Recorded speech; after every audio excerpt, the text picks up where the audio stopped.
Hi,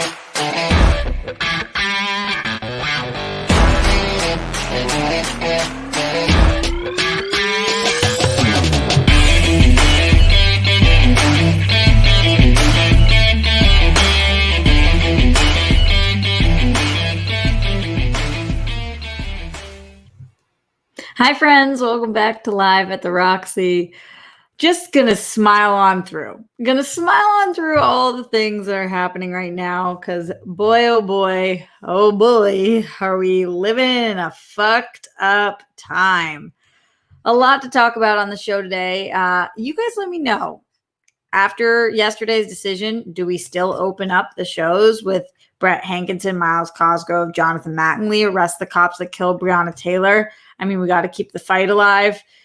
Or what is it that we say at this point? What is it that we do? What do we say? Not that much entertainment news happening in the world right now, but a lot of news and some weird ass things that I want to talk about on the show today. Number one, Tommi Lahren is just the fucking worst. I've been saying this for years, obviously. And also not right now because I have no makeup on and look like asshole. But people have been telling me I look like Tommi Lahren for many years. And that is like, it injures my soul. Not because she's not beautiful. Obviously, she's a very good looking girl. But like, I don't want any kind of relationship to Tommi Lahren. Oh my God, does she have the biggest twat takes I've ever seen in my entire fucking life. And her take on the Breonna Taylor situation is no different. So we'll talk about that. Mark Cuban thinks that American households should be getting paid $1,000 every other week for the month. So $2,000 a month for the next couple of months in stimulus checks. And a lot of people seem to be behind this plan. Will it actually happen? Who knows? But it's interesting to talk about. And I'm curious what you guys think. Mertaranta says, Tami Lauren, like Tammy Lauren, not Tommy. No, it's pronounced Tommy. It's just spelled like that. Tommi Lahren is how she says it. Unless I'm wrong, but I've listened to her thousands of times, and she's always said Tommy. So I'm pretty sure that's how it's said.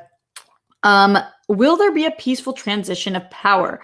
So this has been the big conversation that continues to, Tommi Lahren, Mertaranta. Before you correct somebody, make sure you're correct yourself. Everybody's always so quick to jump on somebody else, and I'm saying it right. So don't come for me today. Don't come for me. Will there be a peaceful transition of power? This is going to be an interesting one. Number one, in order for there to be a transition of power, obviously, we would need to elect a new president. But number two, the conversation about if it's going to be peaceful or not, and Trump not being willing to say that it is, but the Republican Party trying to guarantee it or whatever it is, we'll break down that whole situation. It's scary. It's freaky. I don't really know what it means or what that would look like if there was not a peaceful transition of power.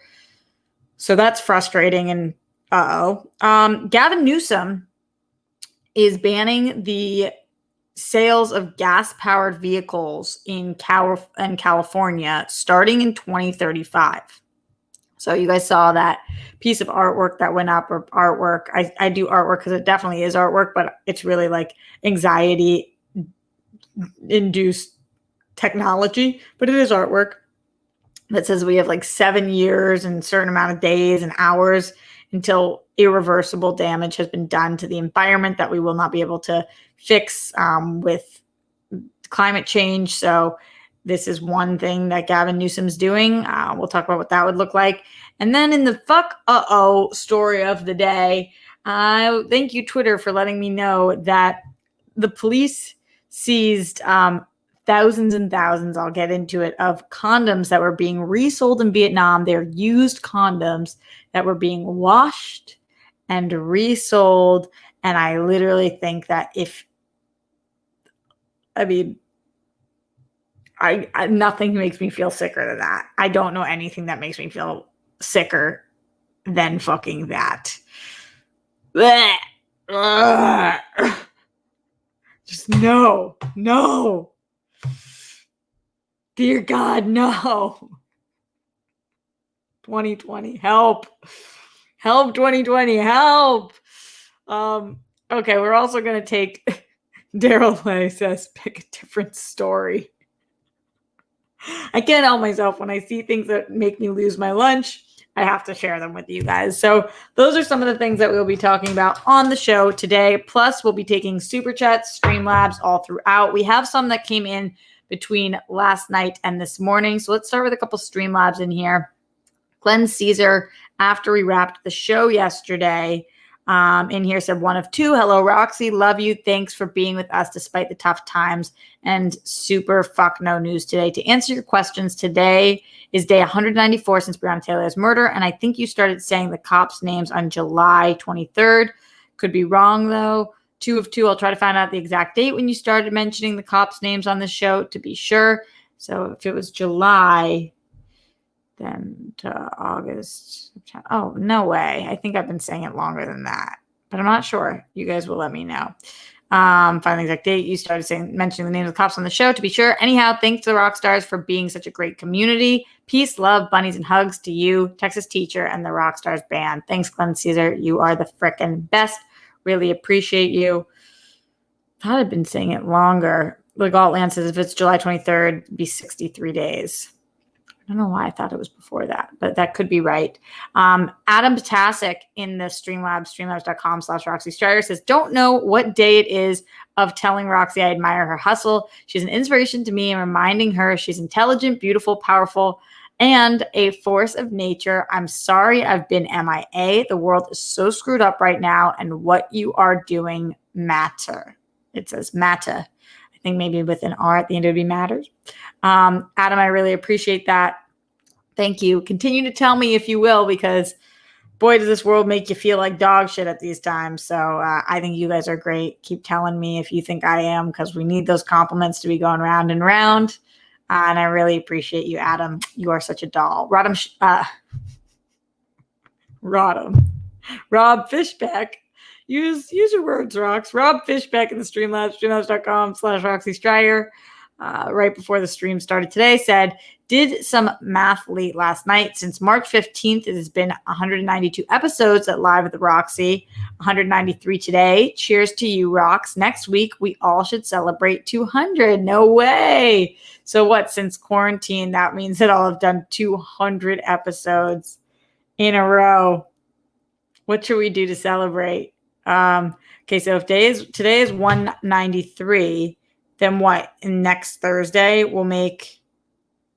Oh, but okay. So next Thursday, let's see. Let's look at this. Looking at a calendar. Looking at the calendar. Still haven't found the calendar on my phone. Where the fuck is the calendar?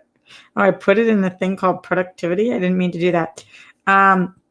Okay, so October 1st will be show 200 of quarantine. We got to do something dope. What should I do? You guys let me know. Should I have somebody on? Should I not? Should we party? Party.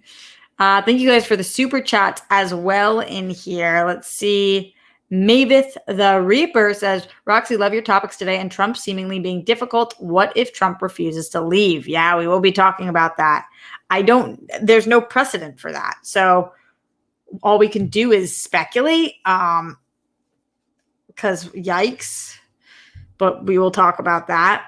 Also in the super chat, Glenn Caesar says, yeah, Roxy, it's July 23rd. I double checked. It's the day before my sister's birthday. Damn. Okay, so wow. It's a long time still. It's a fucking long time. July 23rd seems like a year ago, says Legaltland. Yeah, that's crazy. It's fucking crazy. Continue throughout the show today if you want your comments read out loud to Streamlabs, streamlabs.com/Roxy Strider or super chat, as we're going to be talking about all different kinds of things. Also, shout out to my amazing mods who are in here right now. I see Jake Jacobetta. I see PLD. If any of my other mods are in here, show some love because you guys are the shit. Thank you for being here. Okay. I mean, should we just start with the condoms? Is that what we should start with? I don't think so. I don't think we can start with the condoms. It's so fucking gross. Ugh. Do we have to end with the condoms though? I guess maybe we sandwich the condoms in there somewhere. We make a condom sandwich. That's how we get to the condoms. We just sandwich it with other stories. All the other stories are not necessarily any better. But all right, let's give it a go. We'll pause on the condoms for now.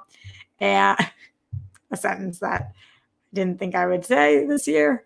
We'll talk a little bit about Tommi Lahren. Tommi Lahren, who is a fucking ass.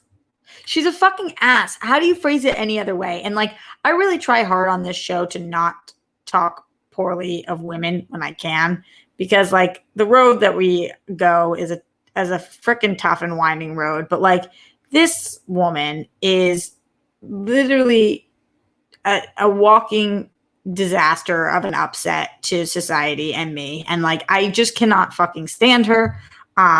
This is what she tweeted after the arrest of Brett Hankinson, not for murdering Breonna Taylor, but for shooting his guns into the neighbor's wall recklessly.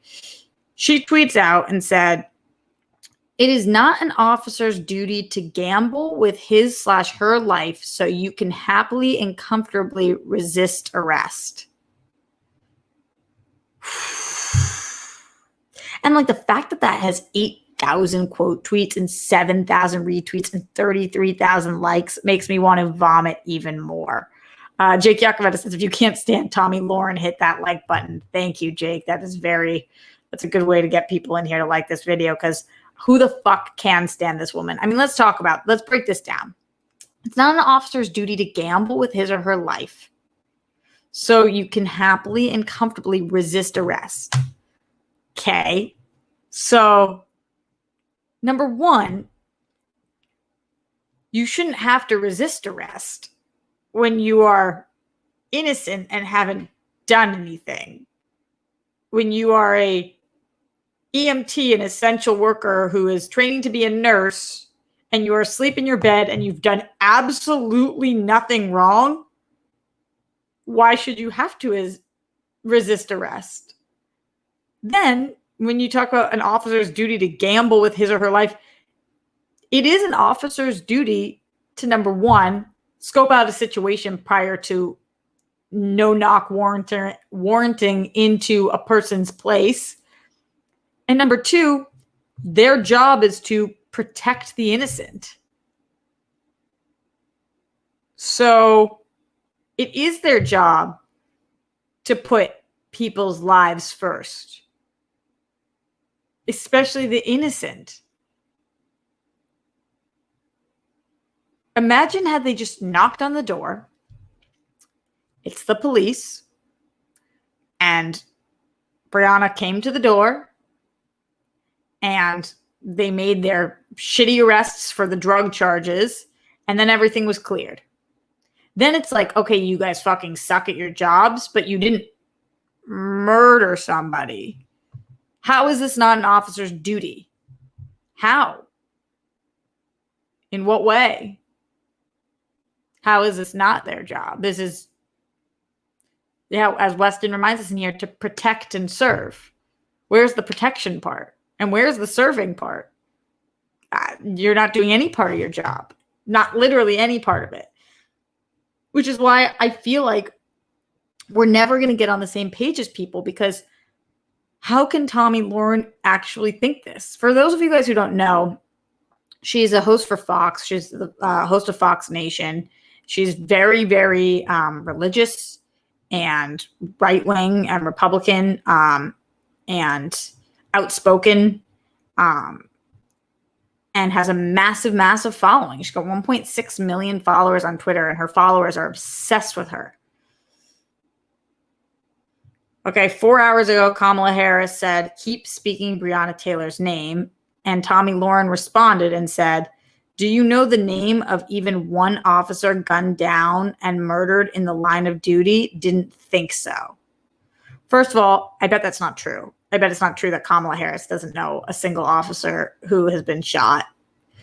Second of all, that's not what we're talking about. Like, why are you throwing that in there when that's not what we're talking about. She also said 5 hours ago, it is your right to mourn the loss of Breonna Taylor. Well, thank you so much, Tommi Lahren, for giving us the right. Thank you. It is your right to demand an investigation. It is your right to be angry with the charges or lack thereof. It is not your right to riot, loot, and burn. It is not your right to attack innocent officers.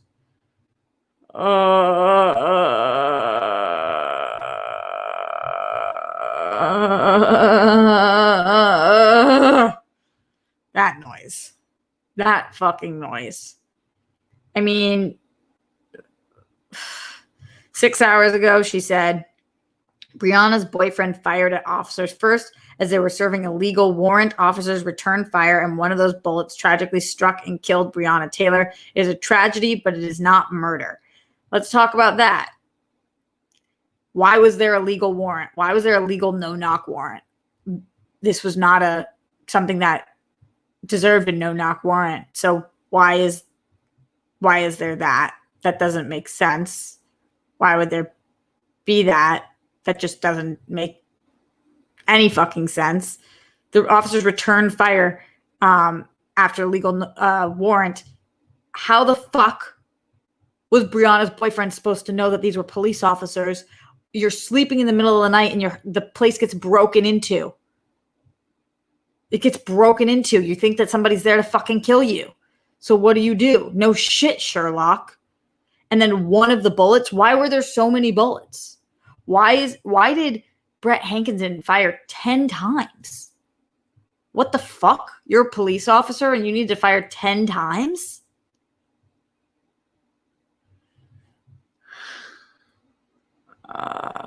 There's so many more. Tommy says, interesting how you conveniently ignore the fact that her boyfriend shot first after somebody broke into their home. Like, no shit. It is just crazy because we would not, and I truly believe we would not be having these conversations if they were white. I mean, there would be no conversation. If white people are sleeping in their bed at night and police officers come in and murder them, which I don't think police officers would even do, but if they did, those police officers would go away for the rest of their life. All three of them. I mean, there's no fucking question. Because you can't fucking do that. So that's what this is about. That's why this is a racial issue. Because in the first place, the police officers probably wouldn't have gotten a no-knock warrant if these people had been white. In the second place, if they did get a no-knock warrant, when they broke in, they probably would not have shot them. And in the third place, if they did shoot them somehow, they would have fucking gone to prison. So that's just the truth of it. Tommi fucking Lahren, man. Tommi fucking Lahren. I guess it doesn't even frankly really matter what her opinion is, but she just pissed me off this morning, and I don't talk about how much I dislike her enough on the show. So there we go. Speaking of things I disliked, stepping away from the news for a second, personal life stuff, because I'm just thinking about shit that really pissed me off. Did you guys see that I Instagram storied? And then I have more updates for you guys. Last night, a supposed rock star, somebody who's been a fan of mine for a while. I go do this because you're not really a fan of mine if you say things like this. It's really disgusting. DM'd me, and as you guys know, I read all my DMs because I want to make sure you guys are okay. And even though I don't respond there, I want to know what's happening, and I think it's respectful as you guys have given me so much of your time and energy. So this guy DM'd me, and he said, "Why are you still up? Are you wearing anything under it?" Then he video chatted me, to which I obviously didn't pick up because I have no idea who you are. Then he said, "Answer, Boston." He ended the chat. Then he tried to video me again and then said, "Stop being that girl, honestly." So it's so frustrating being a woman and like having somebody like this say, "Stop being that girl." What, that girl who doesn't pick up video calls from people she's never met before? Are you fucking kidding me? So then I posted that, and this is what he said to me. This is his response to me. And then I blocked him after this because there's no coming back from this. He must have been intoxicated or something, but you can go fuck yourself. So this is what he said to me after I posted it. I didn't tag him. And by the way, I blocked out his name because I am not trying to put anybody on blast. I'm trying to teach other people. The point of this is showing men this is not how to speak to a woman, and this is never going to work. So it's not to get him a ton of hate. It's That's not the point. So I didn't put his name. Then he messages me. This is what he says. And by the way, this is a series of like 30 messages. So he says, "Don't do that to me. That's awful. I'd never do that to you. Are you kidding? I don't care about anything. Just want to talk. Don't be a bitch. I hate that and why I don't go on social media because nothing is private and away from you. That sucks. Yeah, thanks. You outed me. People who know who I am, who come to you and give you money know what I say now. I really hate that shit. Put it all out. Should I send dick pics? Should I send a MG address and then start my address? Huh? The one thing I wanted with somebody here was privacy, but no, you put it out there. The fuck is wrong with you? Like, I'm literally mad at you. I hate supporting somebody who's from here, and now you show what I say. The fuck is wrong. The one girl I met in Newton at Taco Bell near North, and you did that. Nobody loves our state. Rep it. I don't give a shit if you are sexy. I don't give a shit about anything. Homies are joined, so stop bullshit."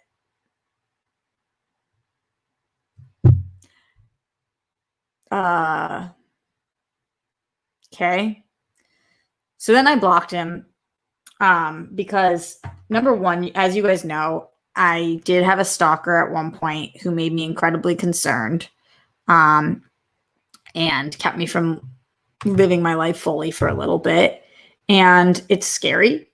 It's, you guys know, and people who I love hate when I say this because it puts myself out there. But like, you guys know, I live alone. As I talked to you guys yesterday about it, I have not been feeling that fear for not the best reasons, but you can't speak to somebody like that. And it's so fucked up. And honestly, sometimes I'm like, this is so funny. People are crazy. And then I actually think about it and I'm like, this is what's wrong with people. The entitlement, like what, he thinks I'm his and that he's deserved me picking up his FaceTime. That's so crazy. Like, I'm working and I don't know you. And and when I scrolled up, like, just like people would, and then when I put that out there, people were DMing me and they were like, nice tits. Oh, I can't believe that dude said that though. And it's like, you can all go fuck yourselves. Like, that's just not how you speak to a human. What the fuck? So this kind of thing happens to me every single week. Often, more often than that, where somebody will go off on me like that about how I'm that girl or being that bitch. And it's fucked up. And I just wanted to talk about it a little bit on today's show. I guess this is a Roxy's Advice Corner early, but like, if you're a parent, talk to your kids. If you have friends, talk to your friends. Don't treat people like this. Talk to your friends about how they're DMing their people or how they're treating women. If you see somebody who's not treating a woman well, or anybody well for that matter, say something. Step in. This guy needed somebody at some point in his life to tell him that's actually not how you treat a stranger or a woman. So I hope that you guys do what I do, which is like show people this is fucked up. Nobody should be dealing with that. So I know, again, it's a little tangent and we got a lot of news stuff to talk about today, so we will do that. But I share a lot of things with you guys, and I thought that was fucking frustrating. And I'm like up at night thinking about, wow, men kind of suck sometimes. It's not just men, people, because I just talked about Tommi Lahren too. People suck on all different places, but not cool. Rob K in the super chat said, "I'm working out right now and your angry but fair takes are great motivation. Keep up the great work, Roxy." Good, Rob K. Use this to power you through whatever workout you are doing right now. I appreciate you pushing on, and people who have said that I'm inspiring them to work out, that makes me so fucking happy. It's insane. I love hearing that. And I love hearing you guys, be in good shape and do your thing and stay healthy and get endorphins. That's what it's about. Let's go into the Streamlabs, streamlabs.com/Roxy Stryer. Jake Yakavetta says, "For your 200th episode, you should do a watch along of The Matrix." No, I want my 200th episode to be fun for me too. That's like a reward for you guys. I'll watch that at some point. Maybe if we ever start gaining followers again, I'll watch that. Ryan White in the Streamlabs, streamlabs.com/Roxy Stryer said, "Would love the Whirl Girls as guests for the 200th episode. Maybe choose some fun topics prior to the show. That way the audience can chime in some way." Huh. That could be cool. I sent my brother those messages, by the way, from the guy, and my brother just sent to me saying that I should report him to Twitter, Instagram, or wherever this is. It's Instagram. And just so you guys know, the last time I had a stalker on Instagram, that stalker told me he knew where I was staying, and then listed the address, and then told me he was going to come and find me and rape me and murder me, and described the outfit that I was wearing that day. And then sent me a picture of him jerking off to me, touching his dick. And I reported him to Instagram, and Instagram told me that was unfortunately not against their guidelines and that they could not take action because none of those things, him saying that he was going to rape and murder me, and was sending me pornographic images of himself. And they said that that was not against their guidelines. So I have given up on reporting people to Instagram because they legitimately do not give a fuck. They don't give a fuck. So if that's not against their guidelines, I don't know what is. They told me I could block him, and they said that, I could report him, but that they couldn't do anything to have him leave the app of any sorts because that was not against their guidelines. So, and then Mike Kalinowski gets banned from Twitter for saying something stupid about Trump. It's like, what is against the fucking rules? It's insane. Fucking insane. So I'll be responding to Chet, telling him why I would not report him.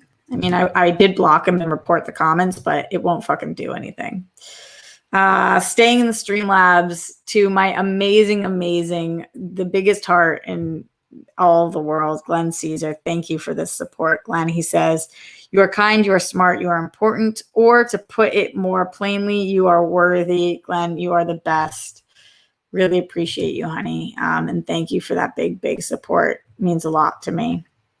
All of you guys mean a lot to me, all of you guys mean a lot to me, period. Glenn, you have a very, very special place in my heart. Always will. Okay. Moving forward, let's talk. You guys are all shocked about the guidelines things. I know, it's fucking crazy.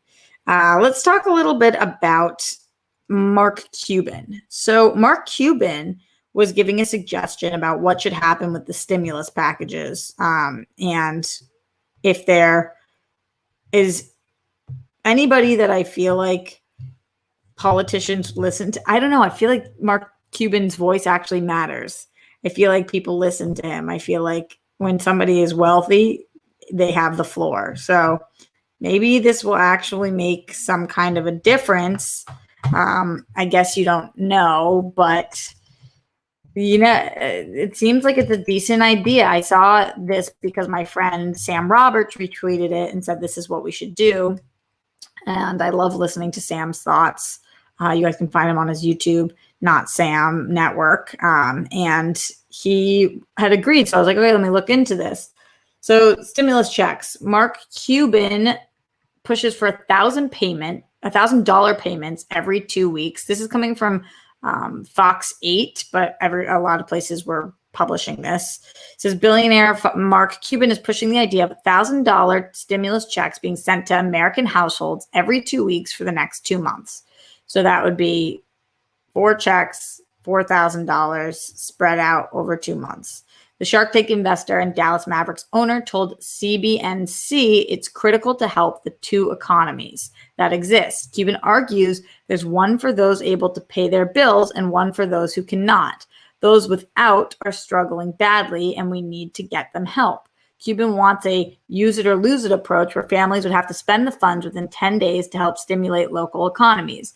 Once businesses start having demand, even if they're closed and working online, then there is a reason for them to be able to bring back employees and retain those employees if demand is sustained.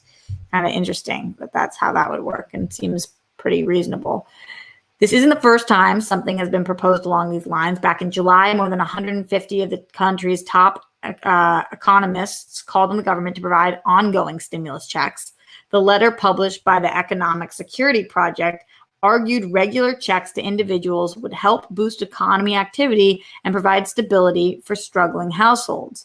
Quote, direct cash payments are an essential tool that will boost economic security, drive consumer spending, hasten the recovery and promote certainty at all levels of government and the economy for as long as necessary. So that's what the economists wrote in the letter that they published, or that they were suggesting. While both are nice ideas, Congress can't agree on anything related to stimulus relief right now, let alone plans this costly. Last week, President Trump urged the GOP colleagues to go higher on a deal, and House Speaker Nancy Pelosi and Treasury Secretary Stephen Mnuchin had their first talks in weeks about a stimulus deal. But days later, the parties were at war over the process of filling RBG's open Supreme Court seat.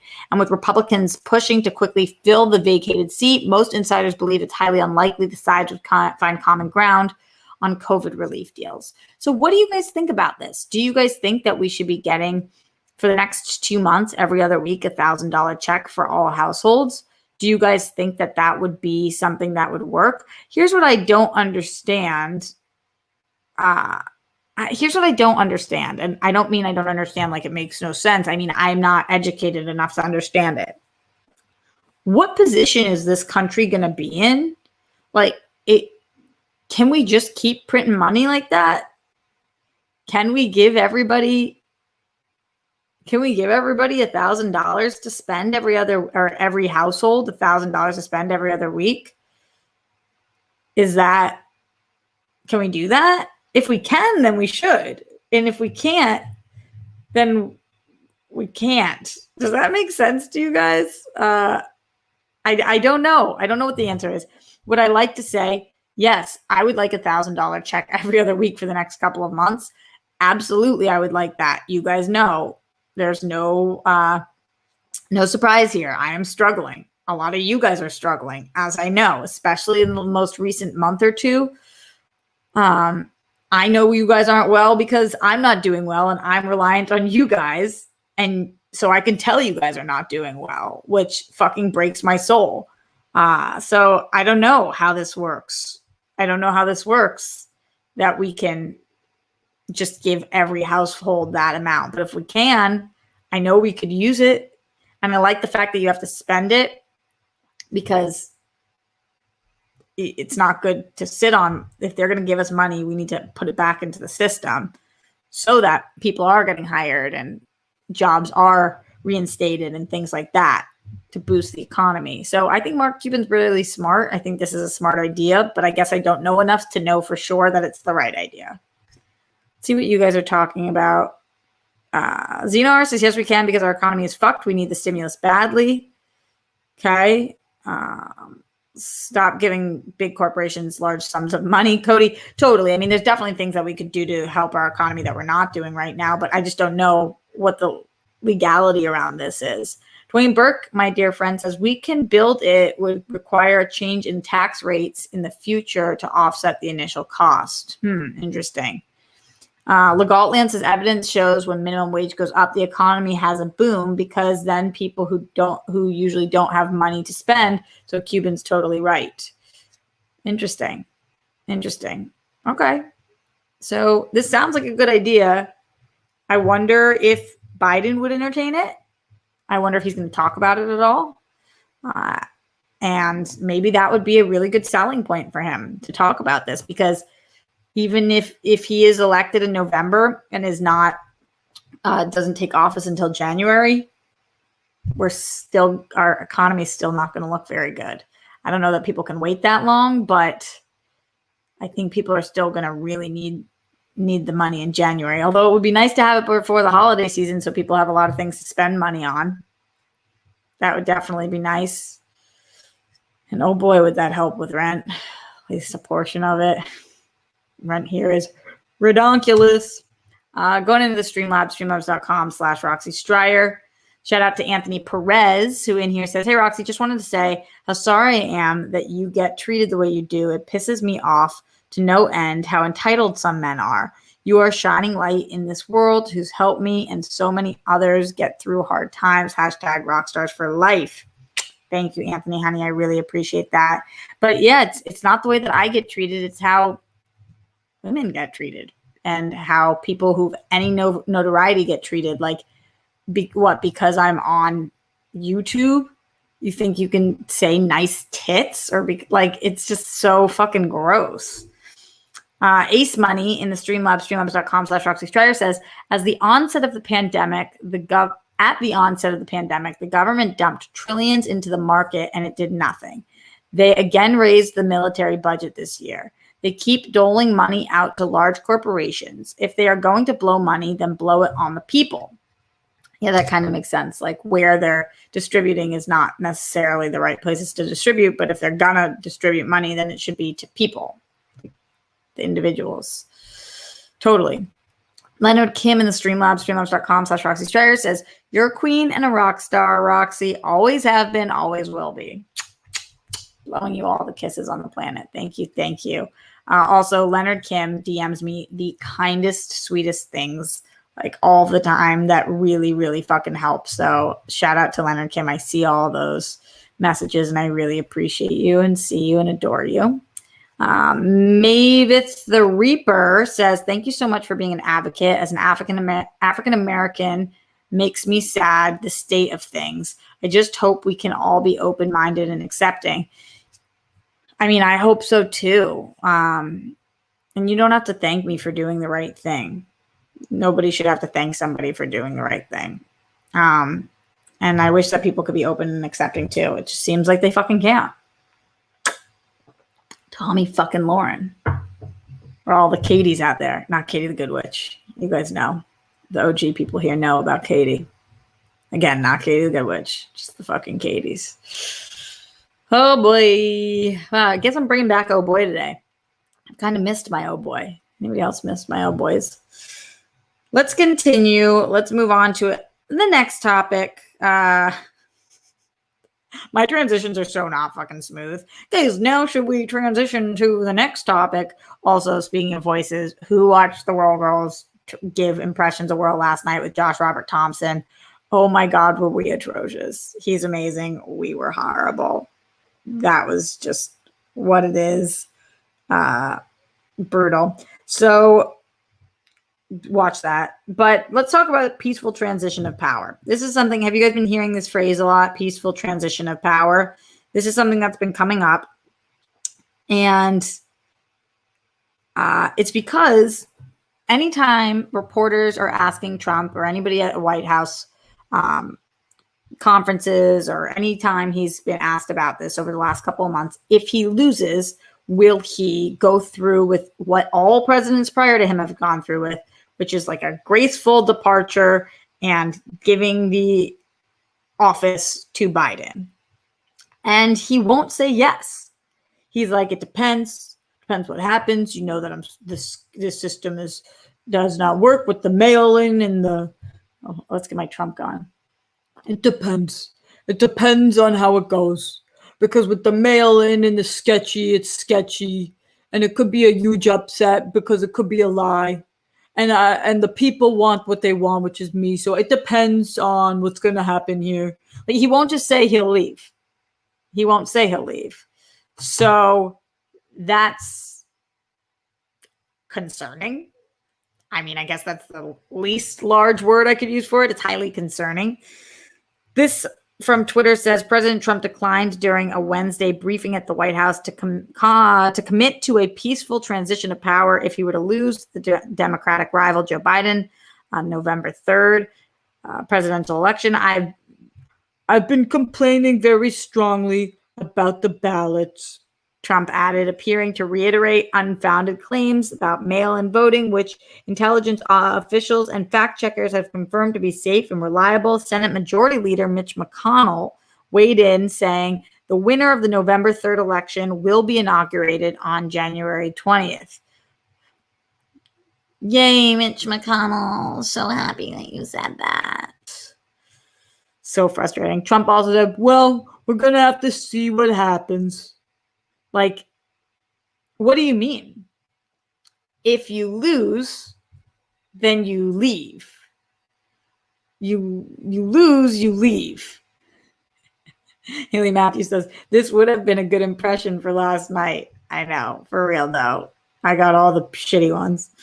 So the reporter said, Win, lose, or draw in this election, will you commit here today for a peaceful transferal of power after the election?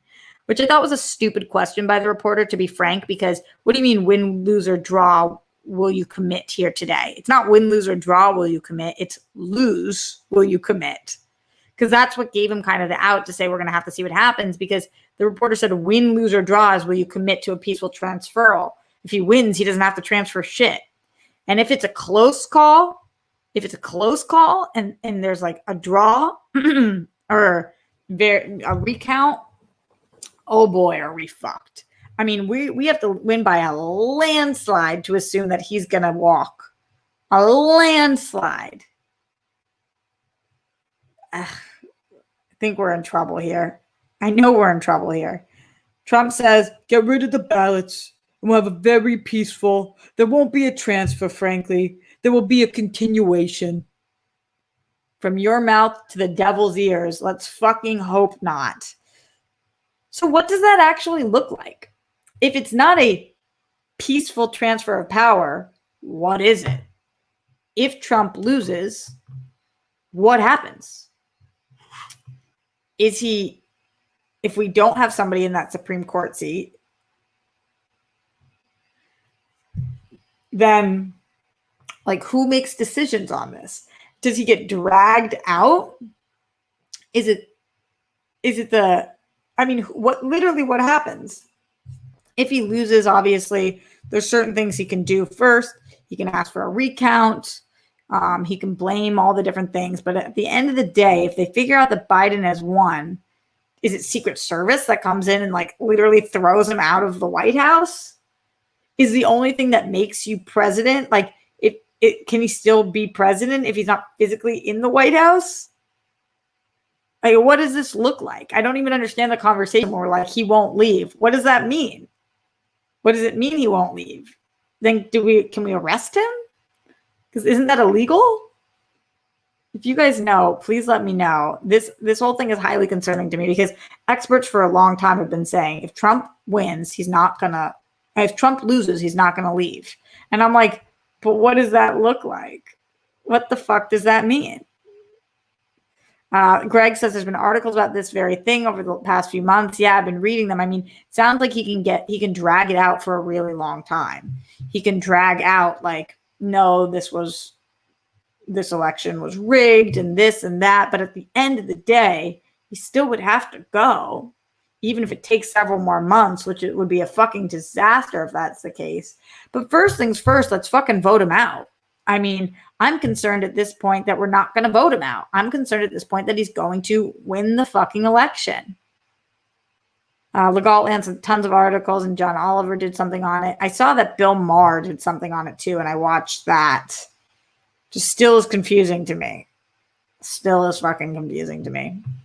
Let me know your guys' thoughts. Streamlabs.com/RoxyStryer. Super chat right here in the chat. Comments after the fact.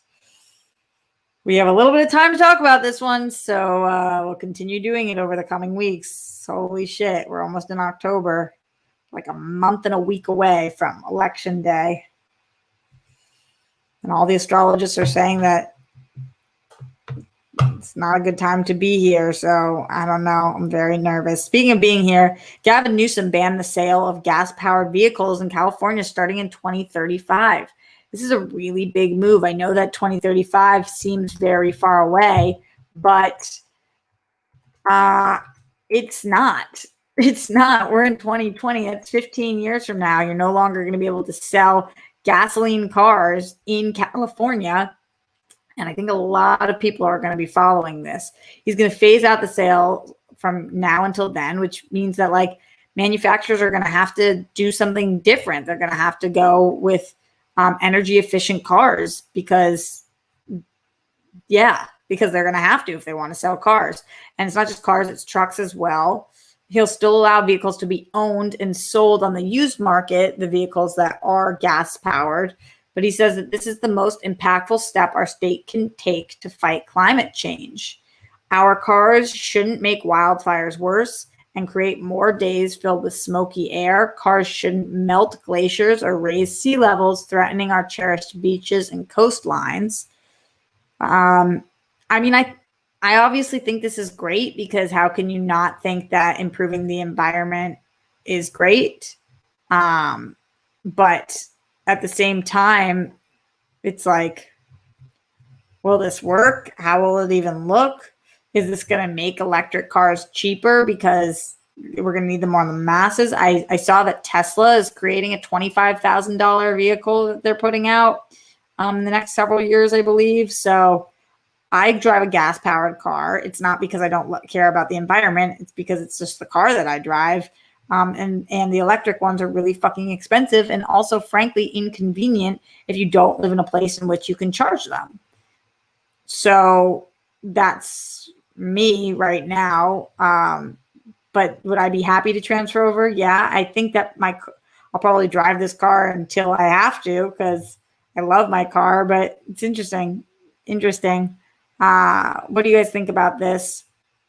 At the rate at which batteries are dropping in price, they'll be cheaper than gas cars within 5 or so years, says Harrison Gibson. That's pretty dope. Fuck yeah. Corey Knott says an interesting concept, but he won't be governor by then. It takes one GOP governor to overturn it. That's true as well.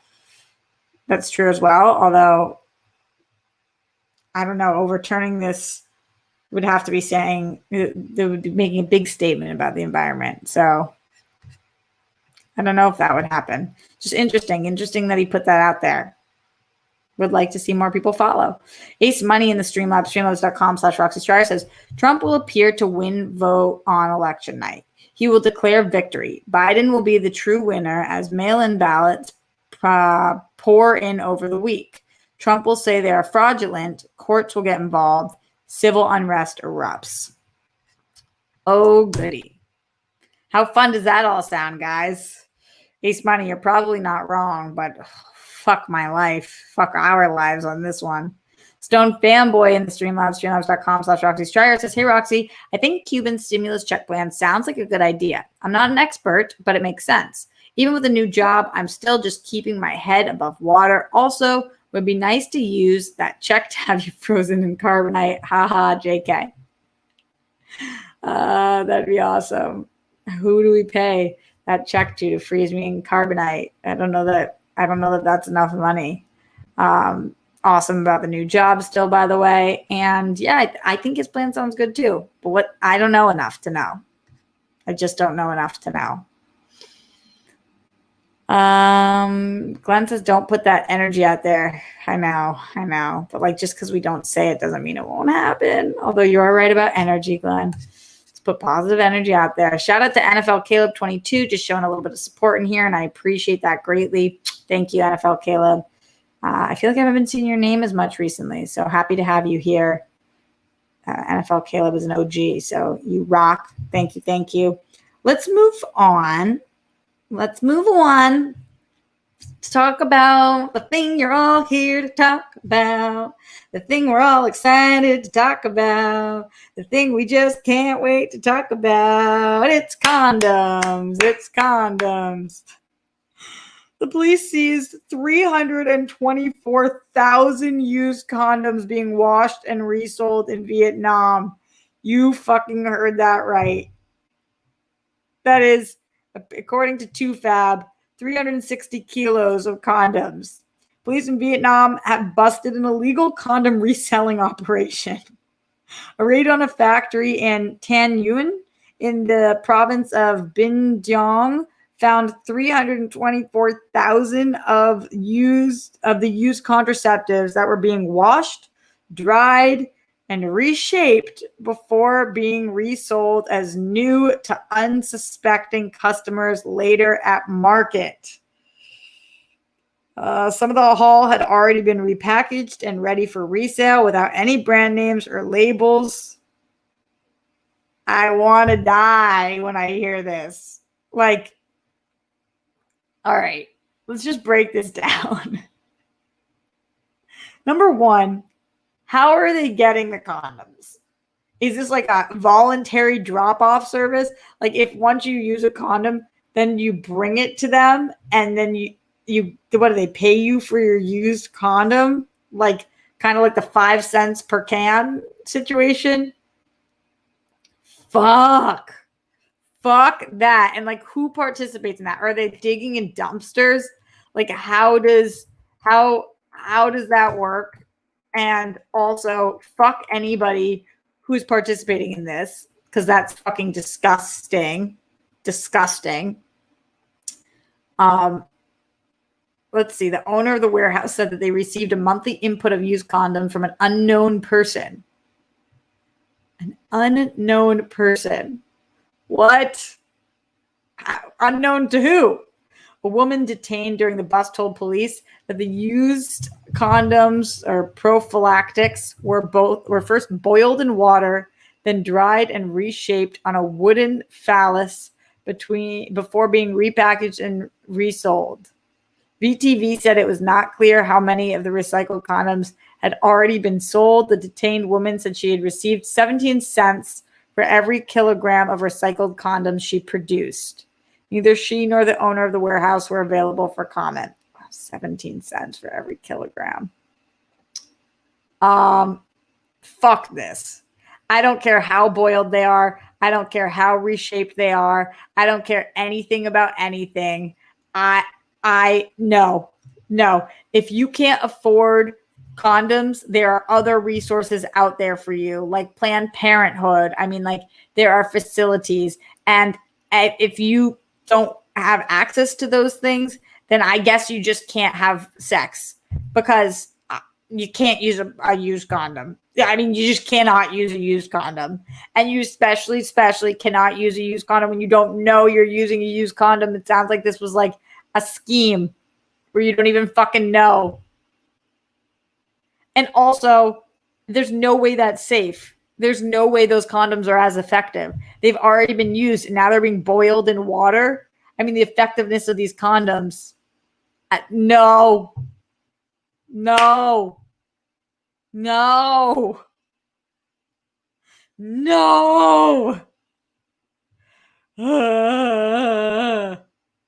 That's how I fucking feel. You guys are all on the same page as me. I mean, I told you guys I was going to sandwich the story, but I didn't. I just saved it for last, and it is a fucking doozy. And there's nothing you can really say about it. I mean, it's just blah, blah, blah.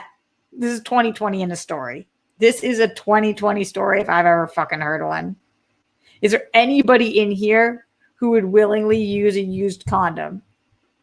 Not your own used condom, somebody else's used condom. Is there anybody in here?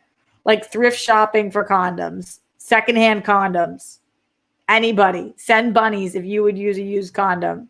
Not so we can make fun of you, but just so we can ask you a million questions about this. I have so many questions. Why?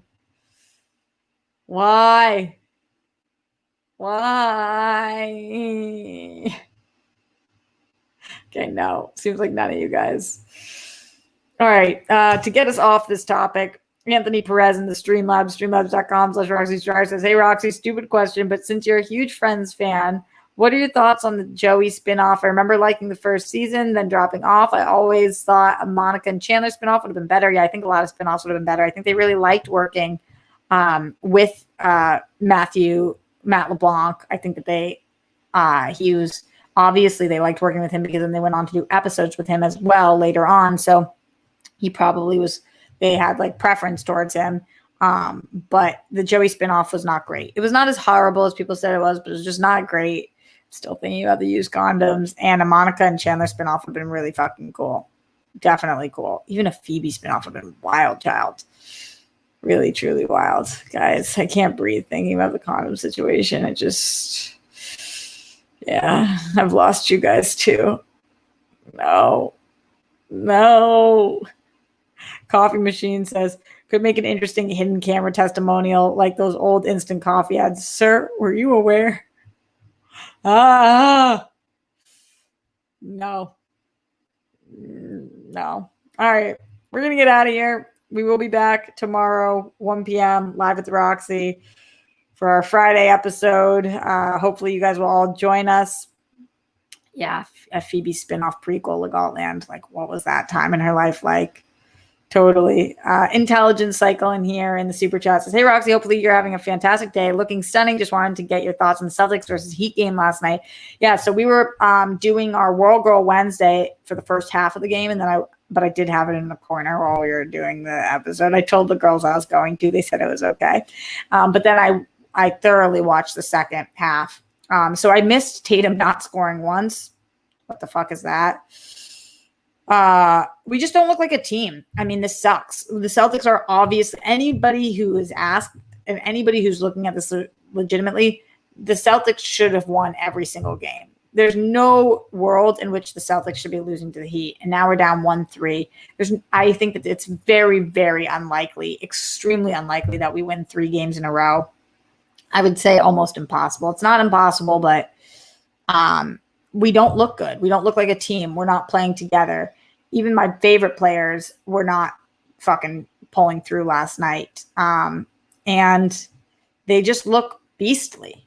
And they're not. Like, against us, they should not be playing like this. So it was close at the end, but it shouldn't be like that. We shouldn't be losing massive leads like we have in previous games where we're up 17, 20 points, and then we fucking lose. They shouldn't be this close. It shouldn't have come down to the last 15 seconds of us trying so hard and fouling. Like, they just look fucking asleep out there sometimes. It's frustrating. It's really frustrating. Marcus Smart is my favorite player on the team. I'm obsessed with him, but even him last night, I was just, and then he fouled out, but it's like, fuck, man, fuck.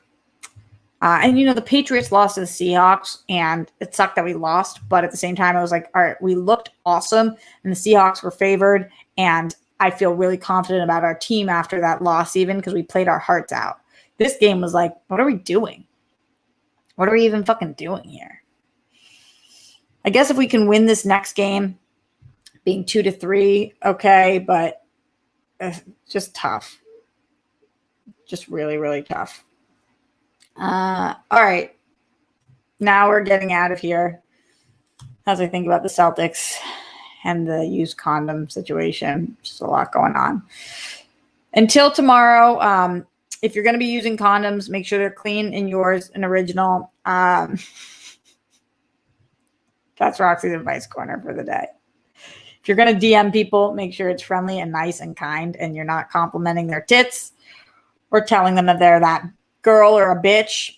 And also do everything you can to be 1% happier. Try to eat some leafy greens today, or I don't know. The condom thing's the most important. Love you guys lots. See you tomorrow.